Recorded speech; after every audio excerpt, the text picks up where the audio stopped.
जीवन देवता की साधना आराधना। डे 8। जीवन साधना के सुनिश्चित सूत्र।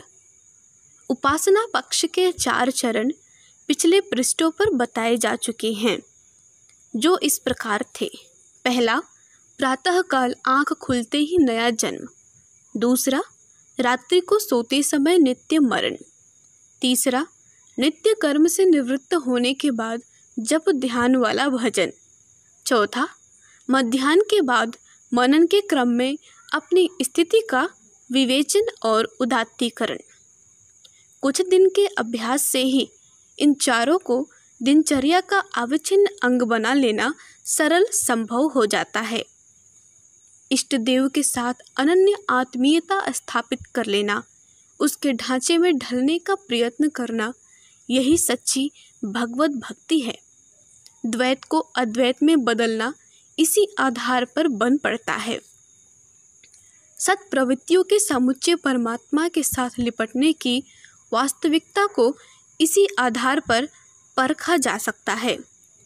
जीवन क्रम में शालीनता, सद्भाव, उदारता, सेवा संवेदना जैसी उमंगें अंतराल में उठती हैं या नहीं। आग के संपर्क में आकर ईंधन भी अग्नि बन जाता है। ईश्वर भक्त में अपने इष्ट देव की अनुरूपता उभरनी चाहिए।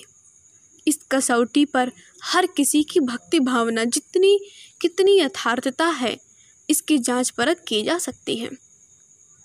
भगवान का अनुग्रह भी इसी आधार पर जांचा जाता है।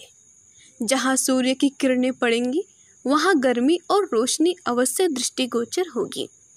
ईश्वर का सानिध्य निश्चित रूप से भक्तजनों में प्रामाणिकता और प्रखरता की विभूतियाँ अवतरित करता है।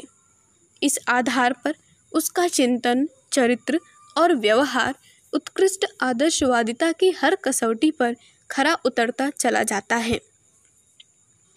सच्ची और झूठी भक्ति की परीक्षा हाथों हाथ प्राप्त होती चलती है।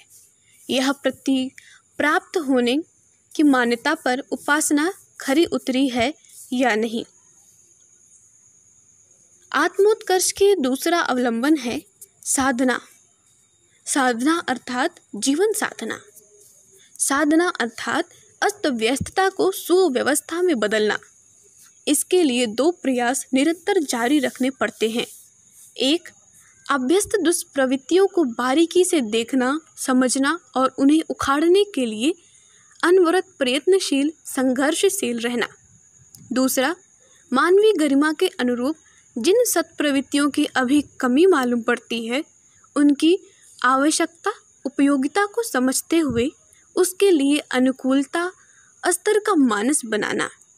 यह उभय पक्षीय क्रम जीवन के प्रत्येक क्षेत्र में दृष्टिगोचर होते चले तो समझना चाहिए कि जीवन साधना साधने का सरंजाम जुटा। माना कि कार्य समय साध्य और श्रम साध्य है, फिर भी वह असंभव नहीं है। कछुआ धीमी गति से चलकर भी बाजी जीत गया था। असफल तो वे खरगोश होते हैं जो क्षणिक उत्साह दिखाने के उपरांत मन बदल लेते और इधर उधर भटकते हैं। स्थिरता, तत्परता और तन्मयता हर प्रसंग में सफलता का श्रेष्ठ माध्यम बनती है।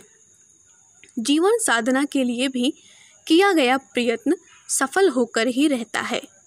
किसान अपने खेत में खरपतवार उखाड़ता रहता है, कंकड़ पत्थर बीनता रहता है। इसे परिशोधन कहा जा सकता है।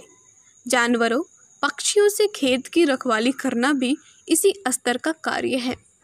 कीटनाशक दवाओं का प्रयोग भी इसी उद्देश्य की पूर्ति के लिए है। खेत में खाद पानी लगाना पड़ता है। यह परिपोषण पक्ष है। निराई गुड़ाई का एक उद्देश्य यह भी है कि जमीन पोली बनी रहे, जड़ों में धूप हवा की पहुंच बनी रहे। फसल को उगाने का यही तरीका है। जीवन को सुविकसित करना भी एक प्रकार का कृषि का कार्य है। इसके लिए भी इसी नीति को अपनाना पड़ता है।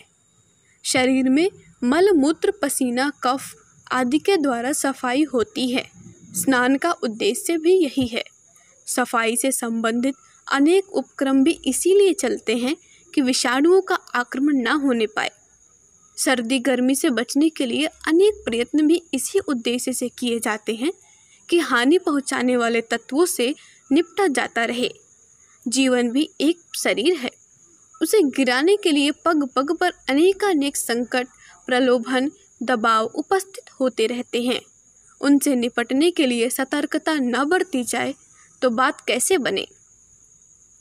चोर उचक्कों, ठगों, उद्दंडों की उपेक्षा न होती रहे तो वे असाधारण क्षति पहुंचाए बिना न रहेंगे। दुष्प्रवृत्तियां जन्म जन्मांतरों से संचित पशु प्रवृत्तियों के रूप में स्वभाव के साथ गुथी रहती हैं।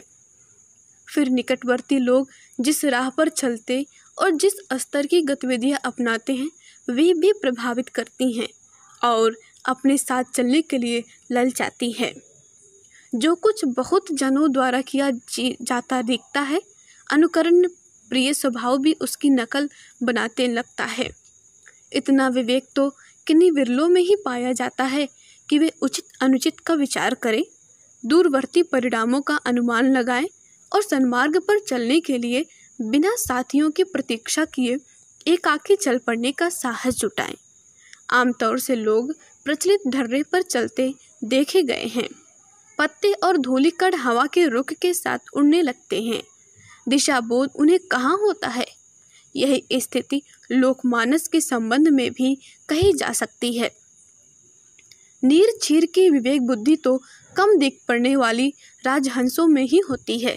अन्य पक्षी तो ऐसे ही कूड़ा कचरा और कीड़े मकोड़े खाते देखे गए हैं। किसी वस्तु को प्राप्त कर लेना एक बात है और उसका सदुपयोग बन पड़ना सर्वथा दूसरी।